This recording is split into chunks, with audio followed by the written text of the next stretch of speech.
പ്രവാസി മലയാളികളായ കുട്ടികൾക്ക് മലയാളം പറയുവാനാവശ്യമായ സാഹചര്യം കൂടുതലായി ഉണ്ടാവുന്നില്ല. ഏറ്റവും കൂടുതൽ മലയാളം ഉപയോഗിക്കാൻ പറ്റുന്ന അല്ലെങ്കിൽ സംഭാഷണം ഏറ്റവും കൂടുതലായിട്ട് ഉപയോഗിക്കാൻ പറ്റുന്ന ഒരു ഭാഷാ പഠന തന്ത്രമാണ്, അല്ലെങ്കിൽ നമ്മുടെ പഠന കേന്ദ്രങ്ങൾ ഉപയോഗിക്കാൻ പറ്റുന്ന ഒരു ഭാഷാ പഠന തന്ത്രമാണ് നാടകീകരണം. വ്യത്യസ്തമായ കഥകൾ കുട്ടികൾക്ക് നൽകുകയും കുട്ടികളെ ഗ്രൂപ്പുകളായി തിരിച്ച് ആ വ്യത്യസ്തതയിൽ നിന്നും അവരൊരു കഥകൾ ഉണ്ടാക്കുകയും ആ കഥയിൽ നിന്ന് ചർച്ചയും സംഭാഷണവും ഒക്കെ ചേർന്ന് ആ കഥയ്ക്ക് അനുസൃതമായ കഥാപാത്രങ്ങളെ ഉണ്ടാക്കി ആ കഥാപാത്രങ്ങൾക്ക് ആവശ്യമായ അഭിനേതാക്കളെ കണ്ടെത്തി പിന്നീട് ആ കുട്ടികൾ അവർ നാടകം രംഗത്ത് അവതരിപ്പിക്കുകയാണ് ചെയ്യുന്നത്. ഒരു വശത്ത് ഇങ്ങനെ കരഞ്ഞുകൊണ്ടിരിക്കുന്ന അനിയത്തി, അല്ലെങ്കിൽ അടി കൂടിക്കൊണ്ടിരിക്കുന്ന അച്ഛനും അമ്മയും, അല്ലെങ്കിൽ ടാപ്പിൽ വെള്ളം ഉണ്ടാവില്ല, അല്ലെങ്കിൽ ഒരു ഭാഗത്ത് TV നല്ല ഒച്ചത്തിൽ ഓടുന്നുണ്ടാവും.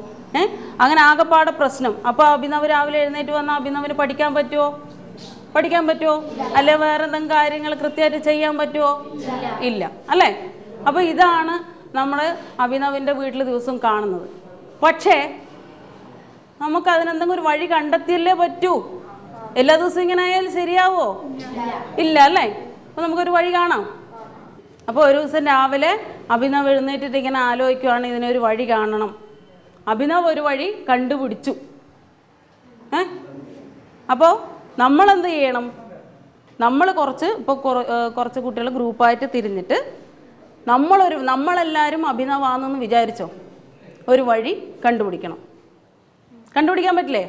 അപ്പോൾ ഞാൻ നിങ്ങളെ കുറച്ച് ഗ്രൂപ്പാക്കി തിരിക്കാൻ പോകുന്നു. അപ്പോൾ ഓരോ ഗ്രൂപ്പുകാരും തമ്മിൽ ചർച്ച ചെയ്യുക, എന്തായിരിക്കും അഭിനവ് കണ്ടുപിടിച്ച വഴി, അല്ലെങ്കിൽ നിങ്ങൾക്ക് എങ്ങനെ ഒരു നല്ല വഴി കണ്ടുപിടിക്കാം. എന്നിട്ട് ഓരോ ഗ്രൂപ്പുകാരും ഇവിടെ വന്നിട്ട് അവതരിപ്പിക്കണം. അച്ഛനാവാ, അമ്മയാവാ, അഭിനവാവാ, അനിയത്തിയാവാ, അനിയനാവാ. ആവല്ലേ? അപ്പം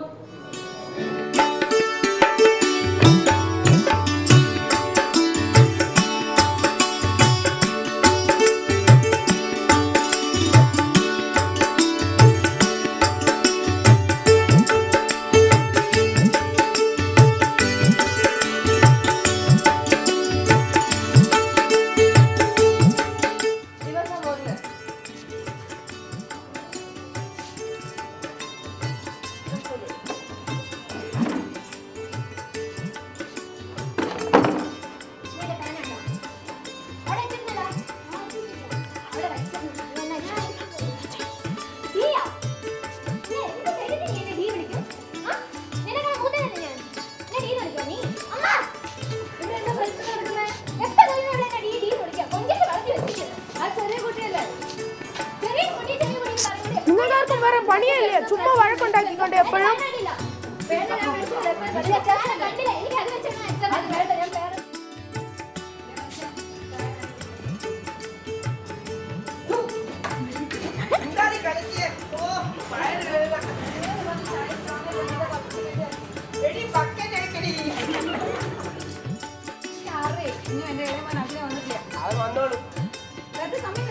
സാധാരണ അവൻ 5:30 എത്തി, ഇന്ന് 6:30 അവൻ എത്തിയിട്ടില്ല.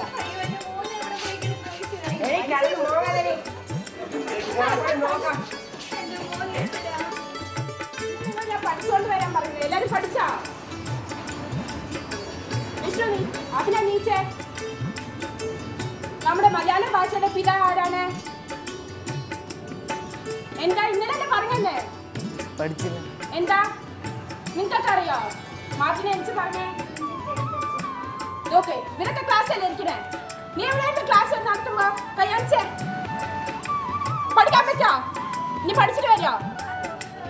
ശരി, എല്ലാവരും വീട്ടിലേക്ക് പോയിക്കോളൂ. അഭിനവ് എന്നെ ഒന്ന് കാണണം കേട്ടോ, നിന്റെ സംസാരിക്കണ്ടേ.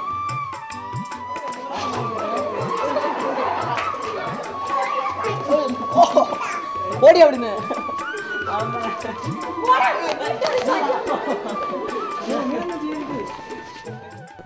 ഇങ്ങനെ അവതരിപ്പിക്കുന്ന സമയത്ത് തന്നെ കഥ, ചർച്ച, സംഭാഷണം തുടങ്ങിയ ഭാഷാ വ്യവഹാരങ്ങൾ കൂടിയാണ് കുട്ടികൾ കടന്നു പോകുന്നത്. അതുപോലെ തന്നെ നല്ലൊരു സംഭാഷണ ശൈലി സ്വായത്തമാക്കാനും അവർക്ക് ഈ നാടകീകരണത്തിൽ കൂടി സാധിക്കുന്നു. മാത്രമല്ല എല്ലാ കുട്ടികൾക്കും തുല്യ പങ്കാളിത്തം ഉണ്ടാവുകയും അത് നമ്മുടെ ഭാഷാ പഠനം വളരെ രസകരമായി മാറ്റുകയും ചെയ്യുന്ന ഒരു പ്രവർത്തനം കൂടി ഇവിടെ നടക്കുന്നു, ഈ നാടകീകരണത്തെ സംഭവിക്കുന്നു.